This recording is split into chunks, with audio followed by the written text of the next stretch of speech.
Hello everyone, my name is Vanessa Garcia, and today I will be speaking about teenage pregnancy.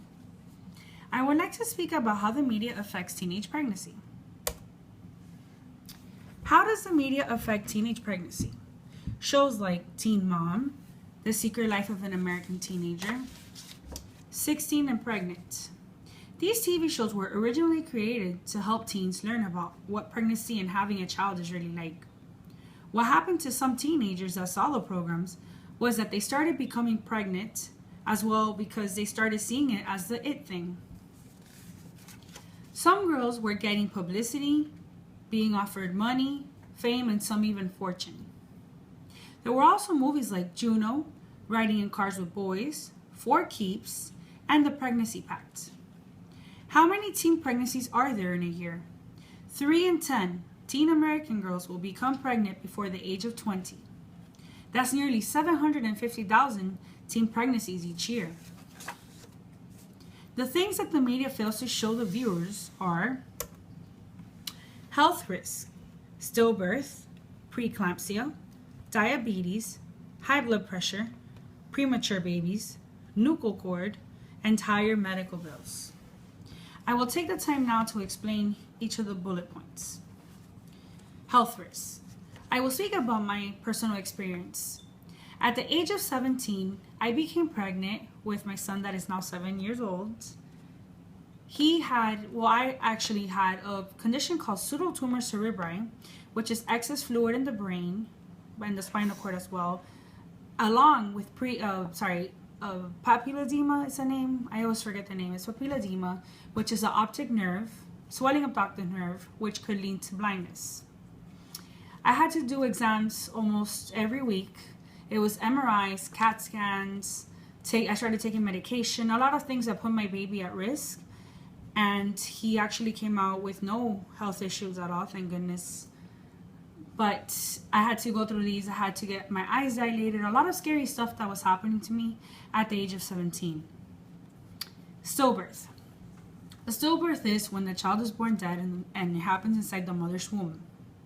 There are some reasons why this could happen, but most of the time, there's really no answer to it, unfortunately. Preeclampsia. Preeclampsia is a condition that happens to women.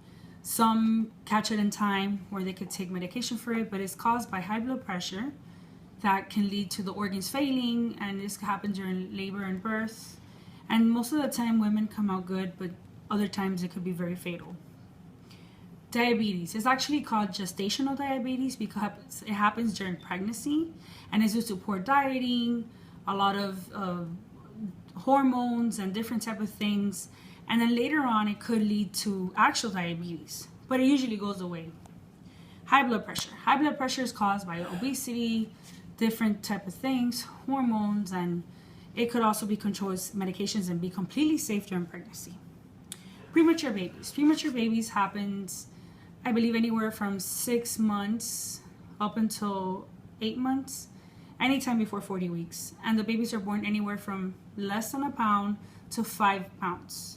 And then they have to stay at the hospital for a few months until the baby is ready to go home. Most of the times. There could be times where it's fatal, unfortunately. Nuchal cord. Nuchal cord is when the child is born with the umbilical cord wrapped around its neck. And most of the time, the baby's fine. But sometimes it unfortunately is fatal. So they're trying to still look into that, but there's nothing that anyone can do about it, unfortunately.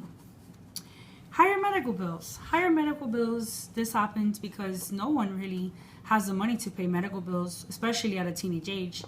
The person is not expected to pay, $7,000, $8,000.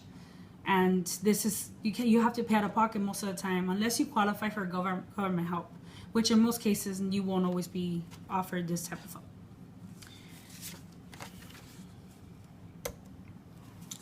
Life with and without a child. Your life as a teenage parent versus your life as a teenager.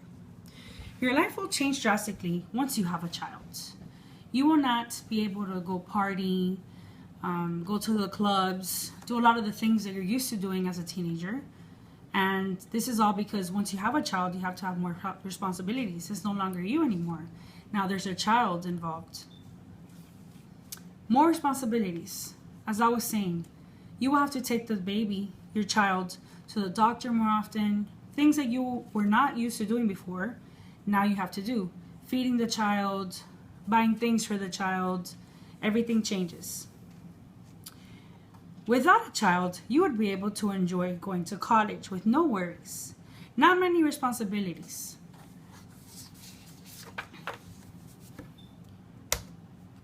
Birth control methods. There are many birth control methods. Some of the methods are safe to use and are completely free, but not many teenagers use it, as well as many teenagers are hiding their sex life from their parents. I'm going to give you some examples. There are condoms, patch, pills, ring, shots, IUD, and most of these you could even find at your nearest Planned Parenthood for free. Raising a child. Nothing can prepare you for what your life with a child is like. Not a parenting book, not a parenting class, or even a doctor. Raising a child costs a lot of money, time, and energy. Parenting is very hard, and it only gets harder as a child becomes older. Things become much more expensive for the child as they grow up. They require a lot more things, they want things, they even throw tantrums some of the times. Having a child isn't easy at a teenage age, but I am glad to share some facts and personal experience with you all. Thank you all and have a wonderful day.